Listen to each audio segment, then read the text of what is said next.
Hey guys, welcome to Check Your Leader TV. Today, I'm going to be doing a video outlining the preliminaries for the first battle in the 1815 What If campaign that have been invited to participate in with Steve from Basement 1908.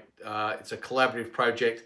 Essentially, Steve's already played some battles in this What If campaign, and if you look in the playlist, you'll find a couple of videos that I've put together that explain the political and strategic narrative behind the campaign. It is purely a what if type of thing, but it's based around the Napoleon's campaign of 1815. So we're up to the first battle. Well, for me anyway, the first battle that I'll be playing. I'm commanding the forces or controlling the forces of Marshals Blucher and Marshal Davout, and also William the Prince of Orange, who's decided to rock up. So with that said, this video is purely the preliminaries. This is just laying out explaining the terrain for this battle. How did we get here? Looking at the orbats for the forces that I'll be using throughout my participation in the campaign.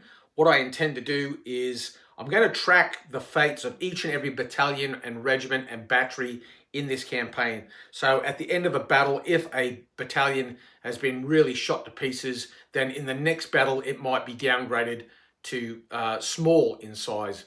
If a battalion performs particularly poorly, it might get downgraded, say, from line to reservist or recruit. If it's performed particularly well, a line battalion might get upgraded to veteran status or maybe grenadier. Who knows? But that's what we're going to be doing. I've randomized a lot of this stuff as much as I possibly can because I'm not favoring one side or the other. I'm purely playing as the controlling hand of God, if you will, for this campaign. And so, like I said, I'm controlling the French forces, in this case, the Army of the Interior, which is basically a corps-sized formation under the command of Marshal Davout for the French. And for the Allies, I'm playing the role or controlling Marshal Blucher, who's commanding the Army of the Rhine, and also Prince William of Orange, who is commanding a Dutch-Belgian / Nassau, a small division that has been cobbled together. Well, it's not cobbled together, it's basically hastily mobilized. And that division might expand as the campaign goes on, with extra troops being mustered and fed forward. But that's where we're at the moment. And so without further ado, let's go straight into the preliminaries for the Battle of Nivelles. It's 18th of June, 1815, and let's see what could have happened if that campaign had been run a little bit different. Okay, let's go. Okay, so as we can see, this is the campaign map, and this is where we're at. Just a quick recap. Essentially, the French have been fighting the British and our allies along this trajectory here, heading towards Brussels, and the French have been driven all the way back now. The British have been driven back now to the vicinity of Hal, and Napoleon's army is pursuing them. For the battle that's coming up, Steve will be fighting a battle, basically 1, 2, 3, 4, 5, 6. That's the map of his battle, and the French have arrived here, and the British are somewhere in here. Okay.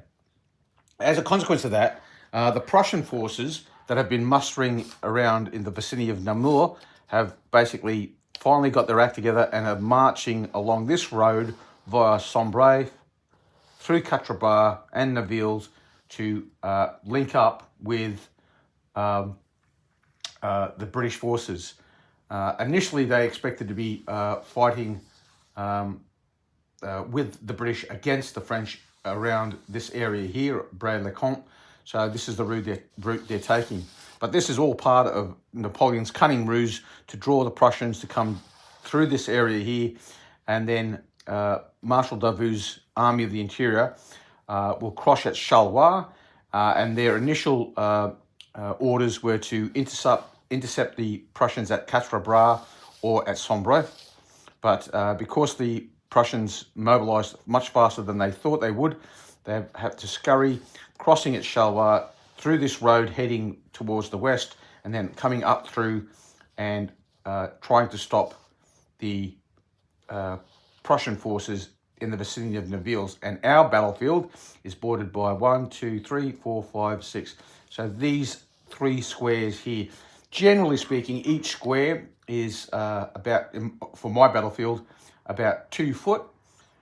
3 foot. So 3, 6, 9. I've extended a little bit slightly to include the village of Braille-l'Alleud. I think that's how it's pronounced. And so the forces of Davout are in this area here. And what's happened is Blucher's forces are coming along and are going to be met by Marshal Davout here. Every battle, the question has to be asked, why is that battle occurring and what is the purpose? For the French, the purpose is basically to hold the Prussians for at least a day so that they cannot come and interfere with Napoleon fighting against Wellington. So in this game, the French can win if they hold the Prussians for 20 turns. So that's the golden number, 20 turns. They also do not want to let the Prussians basically secure, obviously if they secure Nivelles, if they can push the French out of Nivelles, they could also then use this road and go that way. So the trick is hold Nivelles, do not allow the Prussians access to this road here, because if they get that, they could always, if Wellington suffers a reverse, they could then go up this way and get to Wellington quicker. So hold Nivelles, that's the primary objective. Secondary objective, to prevent the French, the French are to prevent the Prussians from heading north. And obviously, if Napoleon suffers a reverse, to cover Napoleon's retreat southward, so that that Napoleon's retreat cannot be interfered by the Prussians. So that's where we're at. There's just one more fly in the ointment for the French. A Dutch-Belgian brigade has been mobilising in the vicinity just east of Brussels on this crossroads here, and they are now currently moving towards the battlefield at Nivelles. So when they're due to arrive, that will be determined by a dice roll. I've randomised in which direction they would go, and they've decided to move towards Quatre Bras.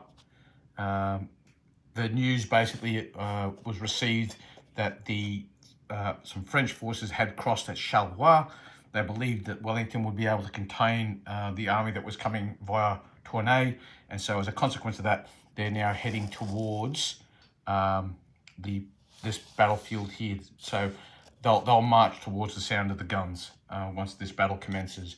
Then it'll be simply a dice roll to see what turn they arrive. They can't possibly arrive before turn 4, but they could arrive anywhere between turn 4 and turn 5 and turn 11. So we'll just and that'll be just a 6-sided dice roll to see when they get it when they get there. Matter of fact, we might as well just do that now. They can't arrive before turn 4. So if I roll a 1, it's turn 5. If I roll a 2, it's turn 6, and so on and so forth. Okay, so it's going to be on turn 6, and they will be arriving, because they're coming down this road here, they will come onto the battlefield on the French left flank, the Prussian right flank, on this road near the village of Braine-l'Alleud. I did say that it was a Dutch-Belgian brigade coming. It's actually a small Dutch-Belgian division consisting of 2 infantry brigades and a cavalry brigade. Okay, so what I've done is the French army under Marshal Davout has deployed. Obviously, not everything's deployed on the table because Davout's no fool and he's keeping some stuff in reserve. And it's now round about 11 o'clock in the morning on the 18th of June. The night before, there was some heavy rain, and that somewhat slowed up the Prussian army arriving, because obviously when the roads are turned to mud, things slow down somewhat. So Davout is deployed. He's waiting here at the village of Nivelles, and this is the road that the Prussians want to go through to move on to their objective, which is attacking Napoleon and linking up with Wellington. So what I'll do is I'll go through the French forces, and then I'll go through the Prussian forces that have arrived thus far. Obviously, this is not the entire Prussian army over there. It's just part of it. It's literally just arriving. So let's have a look at the French forces first. On the right-hand side, in this area here, we have the 12th Infantry Division commanded by Lieutenant General Gerard. The 1st Brigade consists of the 51st Line, and this is it located here. It's all 3 battalions of that regiment, and they're all classed as line, and they're all commanded by Colonel Baron Riganeau. So that's them taken care of. The 2nd Brigade within the 12th Division is the Swiss Brigade. It's made up of the 1st and 2nd Battalions of the 4th Swiss, and they're garrisoning in here. And then we have 1 battalion, the 1st Battalion of the 2nd Swiss. These guys are classed as grenadiers. And then the 3rd Infantry Brigade of this division, with the artillery attached, is the 3rd Brigade, the 1st Light Infantry Regiment.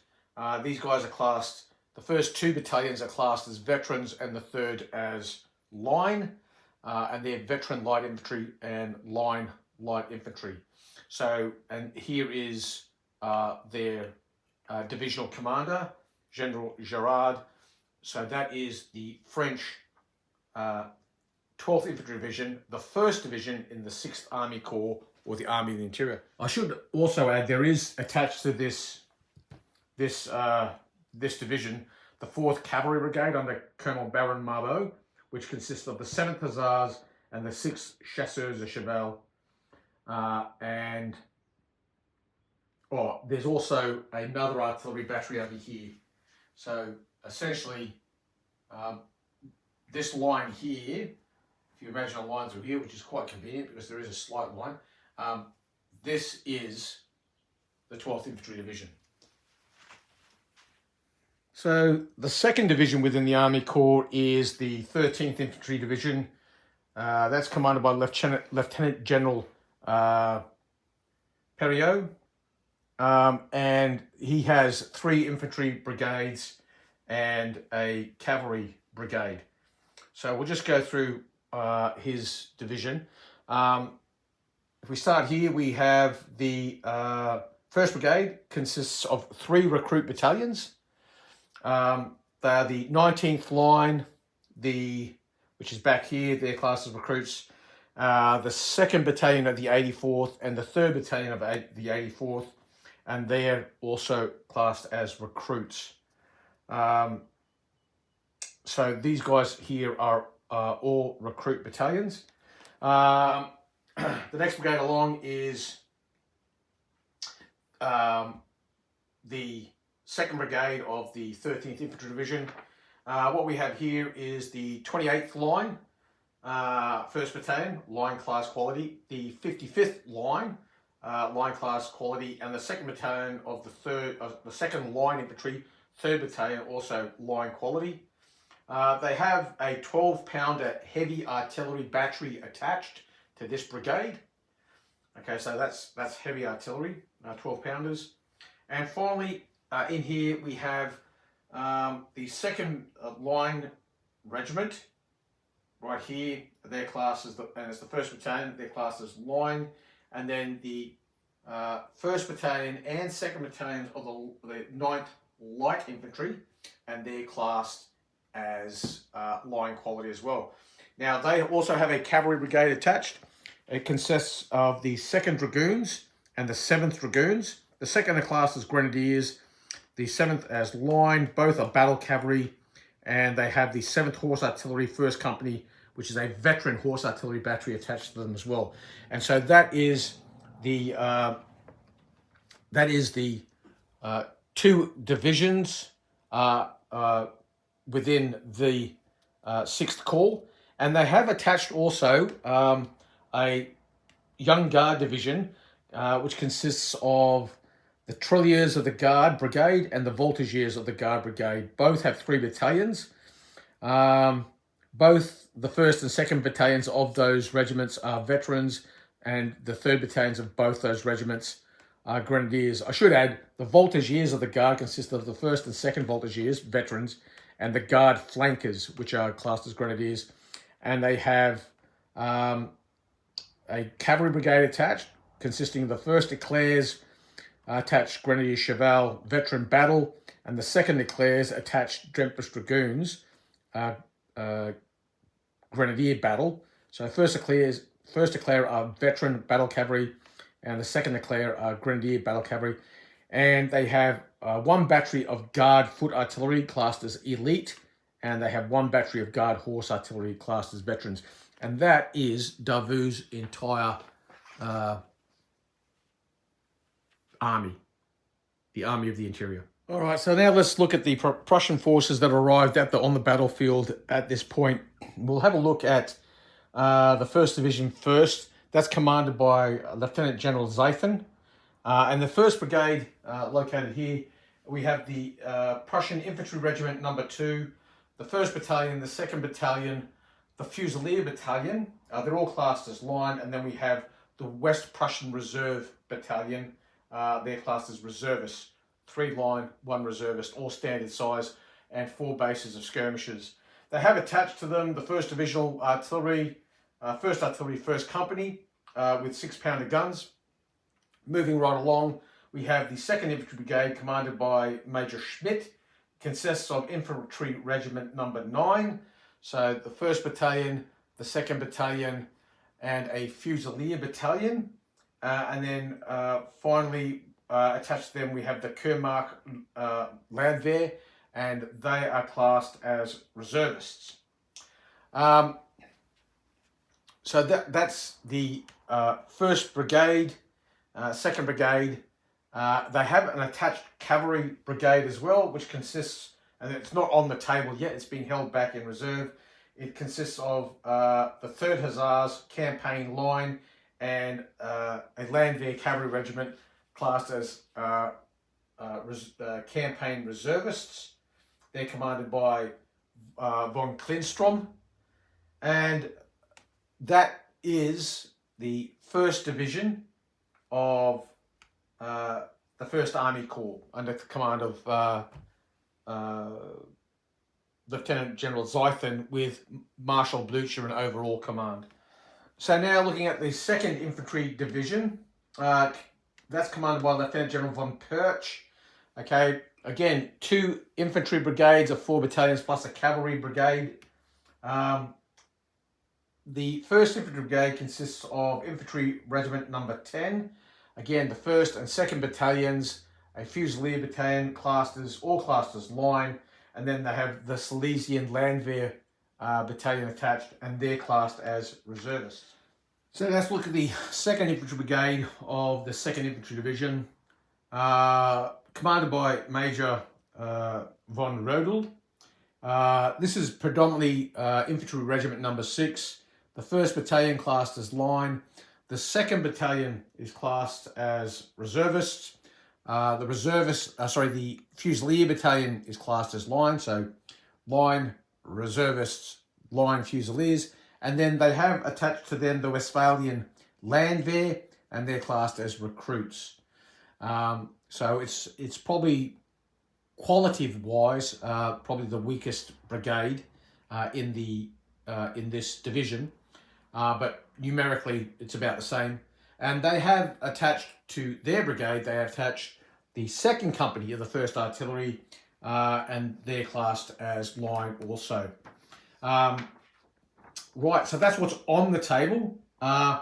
they have some troops marching to the table. So marching to the battlefield is the Prussian Guard Division. Now, the Prussian Guard Division consists of 2 brigades, an infantry brigade, which is the 1st Foot Guards, the 2nd Foot Guards, they're both elite, the Guard Jaeger Battalion, which is a light infantry veteran battalion, and Infantry Regiment number 7 has been attached, and it's a veteran infantry battalion. They're under the commands of Oberst von Scheidlitz.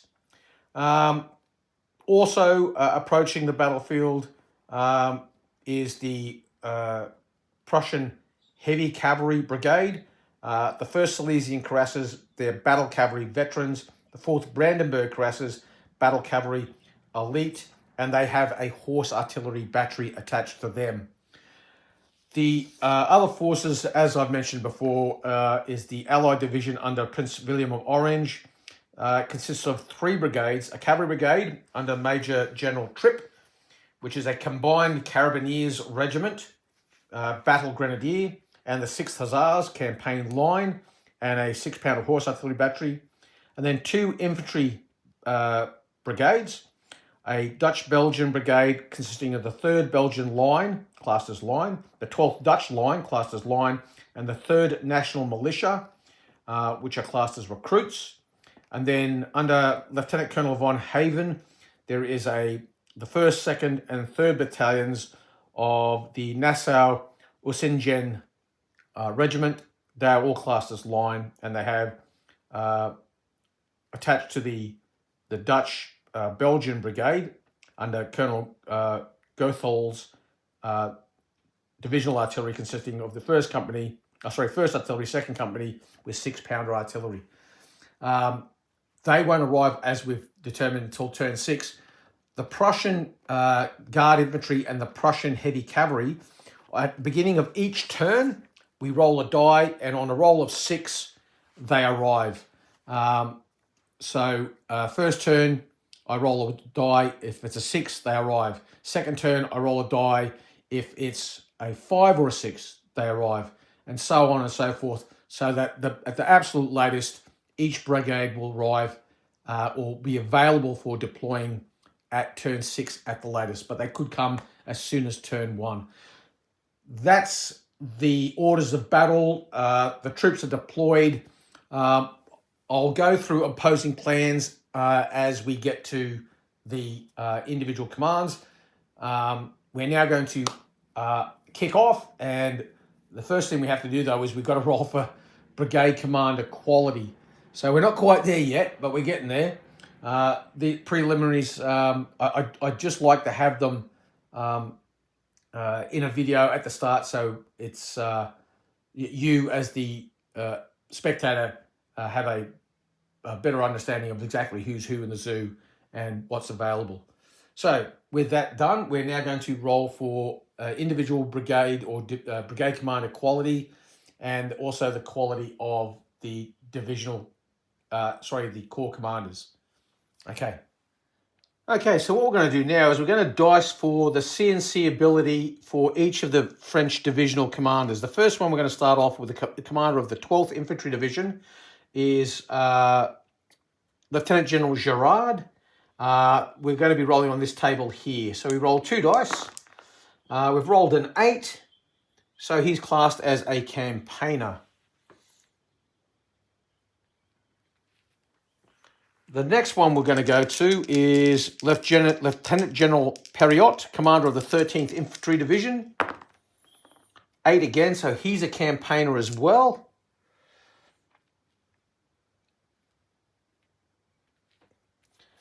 The next divisional commander, of course, is the commander of the Young Guard Division. Now, I'm going to give him a +1 because he's commanding the Guard.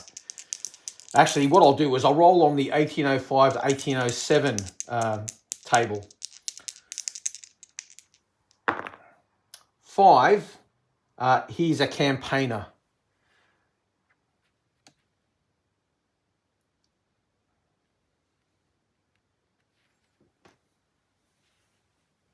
Now I'm going to roll for the quality of the French Corps commander. It's Marshal Davout, so I'm going to class him as an 1805 to 1807. There's nothing for me to suggest that he was anything other than consistent throughout his career. So we're going to be rolling on this table here. 6, he's going to be classed as experienced. Okay, so now we're going to roll for the Allied commanders. So we now look at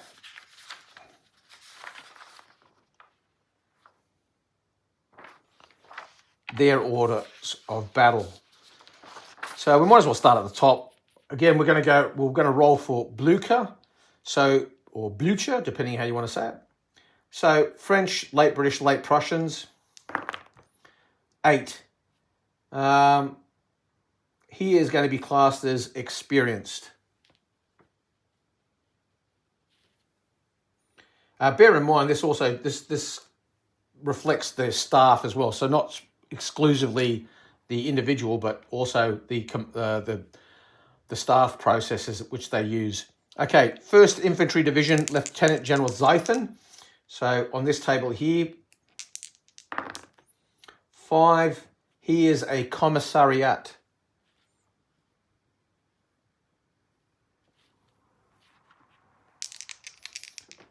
Now we're looking at the 2nd Division Commander, which is von Perch. 7, Perch is going to be a campaigner.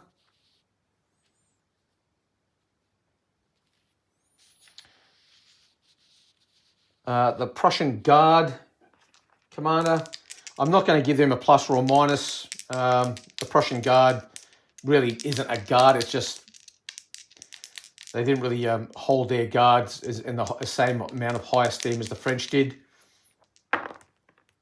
7, I think that's going to have him as a campaigner. That seems appropriate. Von Hake is a campaigner. And then finally, Prince William of Orange.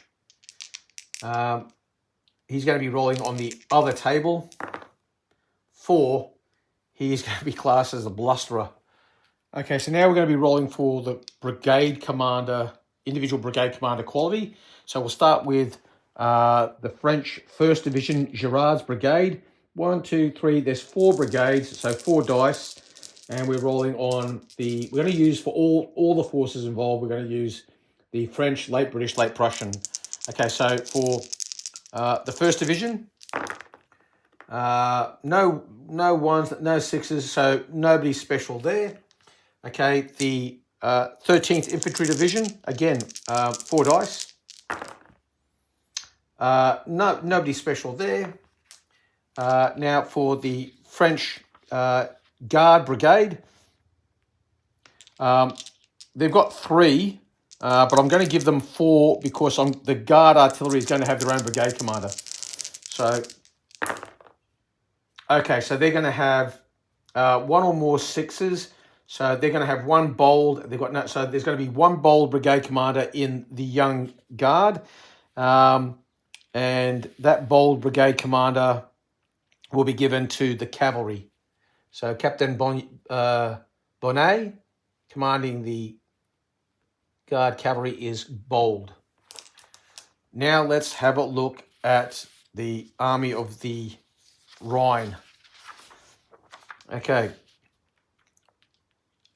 There are 3 brigades in each of the Prussian infantry divisions. The 1st Infantry Division, well, they've got 1 bold guy, and he will command the cavalry brigade.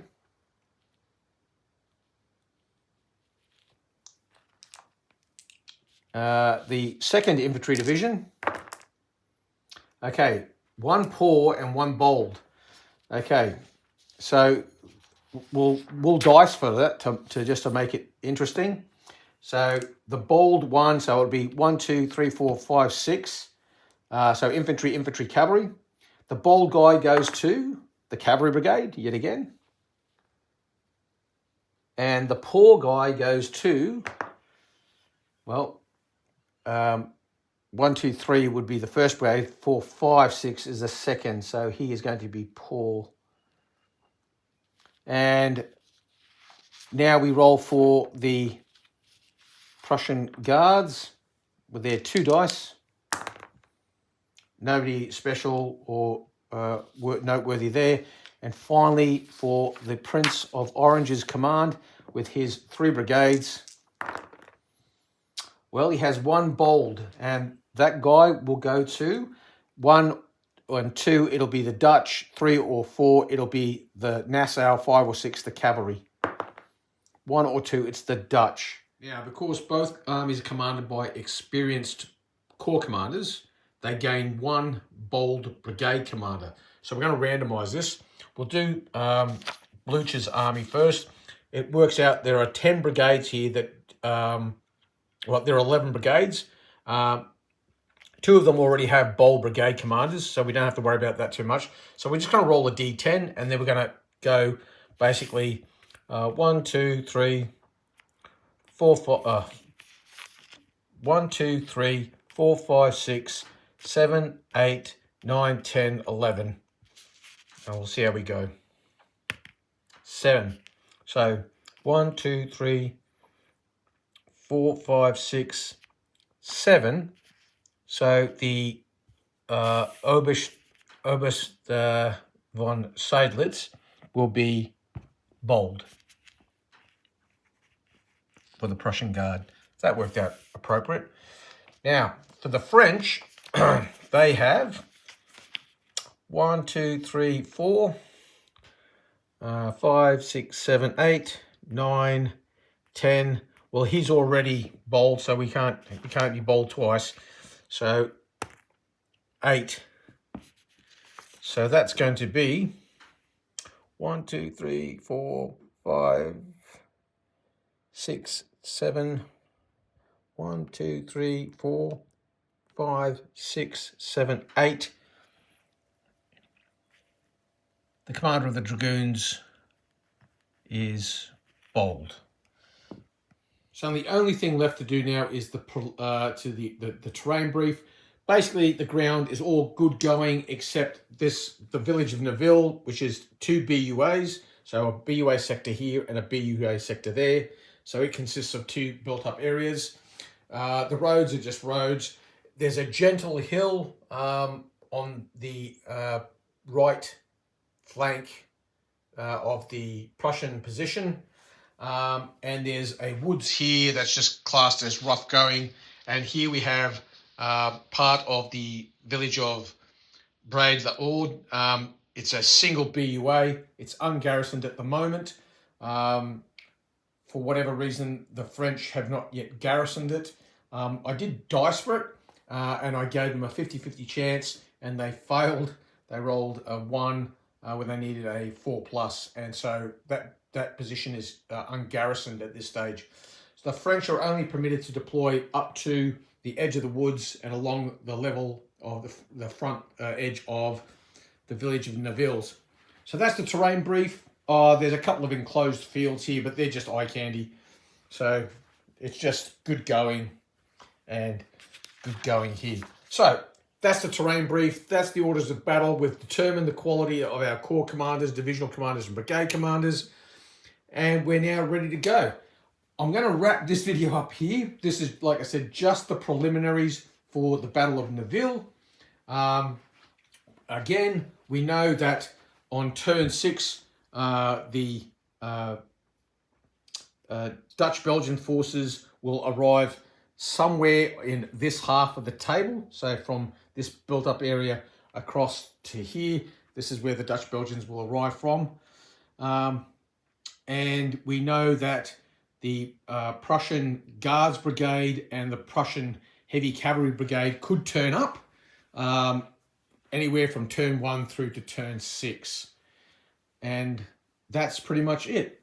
So, that's all the preliminaries for the Battle of Nivelles. I'm going to wrap it up here and join us shortly for the beginning of the Battle of Nivelles.